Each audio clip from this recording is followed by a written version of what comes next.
रही हो चाहे आपकी रही हो, किसी मैं स्वयं शिक्षा मंत्री हूँ, अपराधी होऊंगा, कोई चिंता की बात नहीं।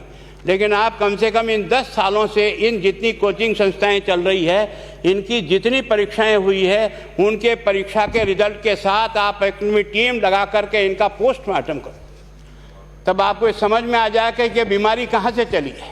ये बीमारी इन व्यवसायियों के थ्रू चली है। मैं और आप पेपर आउट करेंगे, पेपर लाऊंगा, 5 लाख दे दूंगा, 8 लाख दे दूंगा, मैं क्या 2 करोड़, 5 करोड़, 8 करोड़ दे सकता हूँ क्या भैया?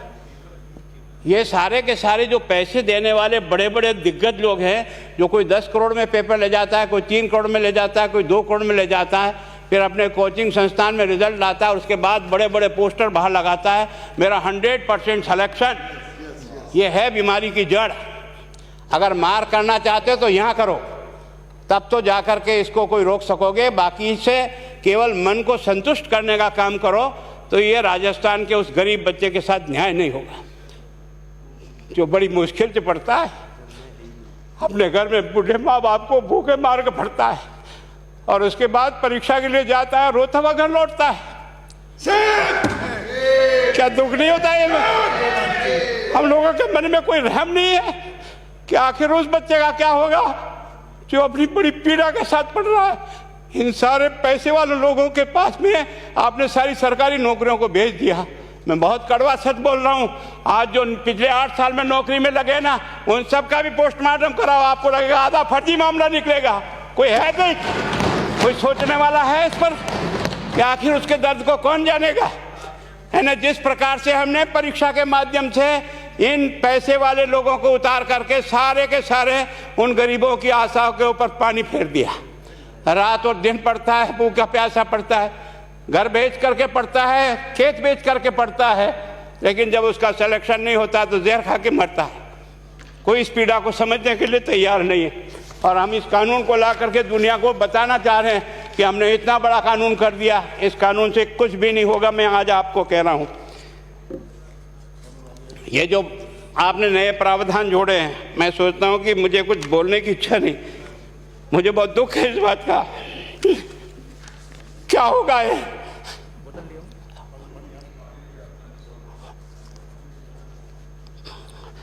किस तरह की गैंग पालनी है हमने? पानी पिला दो है ना। मैं उस दिन भी पूछा था कि मैंने कहा ये शिक्षा संकुल पे है, जिन लोगों को ड्यूटी पे लगाया, इसको लगाने वाला दोषी कौन है, जिसके कारण से पेपर जो है ना काट करके निकाल दिया। ये तो ठीक है, भाग्य हमारा अच्छा था कि सवाई माधोपुर की घटना फूट गई और एसओजी को उसमें हाथ में लग करके कुछ केस लग गया। अगर वो केस नहीं लगता तो आज आपकी सारी नौकरी पर इन सब बड़े बड़े दलालों के स्कूल में पढ़ने वाले बच्चे होते और मेरा गरीब का बच्चा अपना घर लौट के जाता। क्या दुर्भाग्य है। और इस कारण से केवल इसके लिए खुश मत हो जाओ कि हमने कानून बहुत सख्त बना दिया इसलिए अपराधी रुक जाएगा। नहीं, सिस्टम को बदलना होगा, ये परीक्षा का सिस्टम चेंज करना होगा। मैं सोचता हूँ कि क्या हम इतने अक्लमंद बैठे हैं, क्या इस व्यवस्था को चेंज नहीं कर सकते? क्या एक ही पेपर हर राजस्थान में 20 लाख बच्चों को दिया जाए? क्या इसका कोई ऑल्टरनेट नहीं हो सकता? इसका ऑल्टरनेट सोचना चाहिए कि हम परीक्षा को टुकड़े टुकड़ों में कैसे कर सकते हैं। जिले के अनुसार पेपर नहीं, एक नहीं हम 25 पेपर बना सकते हैं। कौन से सेंटर पर कौन सा पेपर जाएगा कोई तय नहीं करेगा कौन सा जाएगा, और हम जो इच्छा होगी उस सेंटर पे वो पेपर भेजेंगे। और ये जितने भी प्राइवेट कॉलेजों में आपने सेंटर बना रखे उनको बंद करो, इनको तुरंत बंद करिए एक ऑर्डर से। जितने भी सरकारी विद्यालय है और सरकारी नौकर ही एग्जामिनर बनेगा और एग्जामिनेशन करेगा, तब तो आप इसको बचा पाओगे। ताकि आप और मैं कितने भी कानून बदल कर दें, आपका वो जांच करेगा, आपका वो अधिकारी आएगा। आपने कहा भाई सेशन जज के नीचे नियुक्ति नहीं होगी, इसके अलग से कोर्ट होगा, बहुत अच्छी बात है। प्रोविजन जो आपने डाले हैं वो स्वागत योग्य है, स्वागत करता हूँ, पर इन प्रोविजन को लागू तो आप और मैं ही करूँगा, कौन करेगा? जब हम ही ठीक नहीं है तो इन प्रोविजन क्या रोएंगे अंदर बैठे बैठे है? जब तक हमारा दिल और दिमाग ठीक नहीं होगा ना, इस बीमारी का इलाज नहीं होगा। हमने शिक्षा के मंदिर को भ्रष्टाचार की भट्टी में जलाकर खाक कर दिया। दुर्भाग्य हमारा, जहां से कोई आशा की किरण दिखती थी उस गरीब को कि चलो मैं अपनी मेहनत से आगे बढ़ जाऊंगा, लेकिन अब वो निराशा में आ गया। उसको लगा कि अब कोई रास्ता नहीं है। और इस कारण से मैं सोचता हूं कि आप जिस भावना से लाया, मैं आपकी भावना की इज्जत करता हूं, लेकिन केवल आपकी भावना इन बेईमानों को नहीं रोक सकेगी। इसको रोकने के लिए हमको सिस्टम को बदल करके और तुरंत उस पर ध्यान करना चाहिए। कानून 302 का बना हुआ है, क्या मर्डर रुक गए? आप भी जान रहे हो, रोज के रोज पोक्सो कोर्ट में आजीवन कारावास हो रहा, क्या व्यभिचार रुक गया है? अपराधी को दंड मिल सकता है, अपराध बंद नहीं हो सकता है।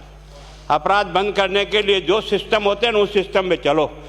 एकमात्र इस देश में भ्रष्टाचार की भट्टी में देश जल रहा था, केवल और केवल एक तरह से प्रत्येक व्यक्ति का खाता खुलवाकर देश के प्रधानमंत्री में सारा का सारा बेनिफिट उसका सीधा खाते में डाला। बेईमानों को चोट लगी नहीं लगी, उस तरफ अपना दिमाग बचाओ, उस तरफ अपना दिमाग लगाओ। किस बीमारी का इलाज कहाँ है और कैसे हो, इस बारे में चिंता करने की कोशिश करो।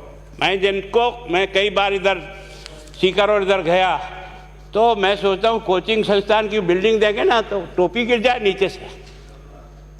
क्या चीज़ है यार, भगवान ने क्या लक्ष्मी वहीं बरसाई है।